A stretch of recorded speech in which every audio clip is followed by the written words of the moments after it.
Shout out to Kim Jensen and Mel Foot. Thanks so much for subscribing to my channel. Don't forget to subscribe to my channel for regular uploads and your chance to be included in shout outs for future videos. Hello everyone, welcome back to another video. Today I'll be making a popular bar of mine. This is the almond bars, and I did have two different types of almond bars before, just, ones with almond oil and ones with almond oil and almond milk, and I call that one the double almond, but I just, put them together now, and I'm just making all my almond bars with almond milk. And this is the ultra concentrated almond milk that I've prepared myself, which is fantastic. And it is a olive, coconut, castor and sweet almond oil recipe with almond milk. And it's a essential oil blend of rose geranium, herwood and cedarwood figs, and it's going to be a really nice layered type of pour, because it does trace really fast. As you know, rose geranium is notorious for increasing the trace of your batter. So what I'll do is the first pour will be just a neutral base, which I'm going to be using white clay. So the white clay is here, and the other one is pink clay. So this particular batch of pink clay doesn't look pink, but once you mix it in and blend it, it turns really nice pink. So some batches of clays you get can change as well, but I've already used this. I've already made a few slabs of this already, and the clays turn out really nice. So I'm confident that it's going to turn out nice again. And the first pour, usually I do a lined, a line pour. So I'll do the white layer and then, flatten it out as much as possible. Then use the spatula so it doesn't break through. But what I'm going to do is this time a little bit different, which I have done and it worked out really nice. So the two slabs, a couple of slabs I made already, I did waviness for the white blend. So I got my spoon and made sure that it was a relatively thick batter. And in the slab, I just waved it around, then I poured the pink. So it's like a nice wavy texture between the two colors. So I thought that was really nice. So I'm going to probably do that from now on, or next few slabs I make of this, maybe I'll think of something different. I don't know, but I really like the wavy effect. So I hope you like it as well. I have to mix the rose geranium in after the clays and work very quick, because as you know, rose geranium is notorious for increasing trace. The citric acid does slow it down a little bit, but it's still not a considerable amount of slowing down, so I still got to work really fast. But that's okay, as you know me, with a lot of my recipes, I work on my toes quite a lot, so I'm laughing because unfortunately a lot of my recipes are fast moving, and I've had to really develop a skill to work really quick and work under pressure. So those are the colors. The essential oil blend here is mixed, so it's 1.6% rose geranium, 1.6% herwood, which is beautiful. It's like a really earthy, floral type scent. It's not as strong as rose geranium, but I find that mixing them together it's really nice. Herwood's very unisex, and I probably will make another. I'm just thinking what I can do, but I think I will make another blend for another recipe with herwood and patchouli, because I think them two together are just so nice. So I think I'll do something like that. Maybe herwood, a bit of sweet orange, tenfold to brighten it up a little, and patchouli, just a little bit of patchouli, not too much, just a tiny bit, maybe 0.5%, maybe, or 0.3%, depending on what I mix and what I like. And then I'll do obviously the cedarwood figs as well. So that's what I'll probably do for herwood. Herwood, I used to get it from Heirloom Body Care here in Penrith in New South Wales, but they don't stock it anymore, unfortunately. But I've been getting it now from Australian Wholesale Essential Oils, and oh my gosh, it smells so good.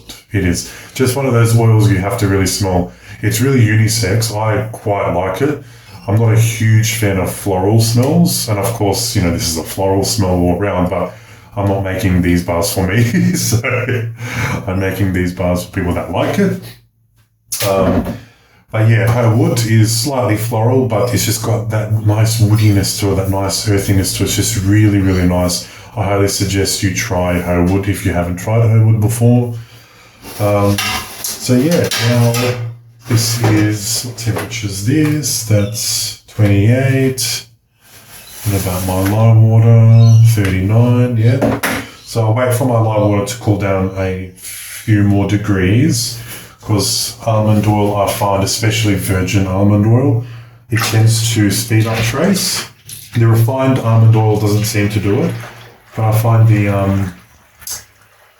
the sweet almond oil, the virgin, seems to speed up trace. I'm sure that, the refining process must remove some of the fatty acids in it that tend to speed up trace. I just find in my experience the virgin seems to speed things up, so I'm not going to, if this was just a cocoa olive recipe, I'll mix it right now, but I'm not going to take that risk, and from making so many batches of this particular soap, I know that I have to soap at 30 degrees Celsius, so when the lime water's at 30. Otherwise, it will move fast on me. And of course, as you know, we're already working with a fast essential oil. I don't want to double up on how fast this recipe is going to trace by not giving the lime water a sufficient amount of time to cool down. So yeah, I'm going to step away after I mix the olive, the rest of the olive and the almond and the castor, just getting all the little bits out. And let the lime water cool. Actually, after this as well, I'll quickly add the sodium lactate to the lime water since it's below 50 degrees. And go relax for a bit. Might make myself a tea or something. And when next time you see me in the flash will be when I'm mixing the soap. So I hope you enjoy today's video. And yeah, I don't know what else I was going to say to that. So that's the sodium lactate, and of course with the lime water, standard sugar, salt, and citric acid. I'm doing a 2% citric acid, and I've added the extra lye as well to the water to compensate for what the citric acid consumed. And it's 3% sugar, 1.2% pink salt, and of course now, as you see me add, 1.2% sodium lactate. And that's all that's really going for this recipe. Oh, and I forgot one of the most important things, decorating the top. Smells beautiful with organic dried rose petals. So that is definitely a must with this. Right, so I'm going to step away now. Time for me to go and relax a bit, and I will see you when I'm going to make the soap.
you.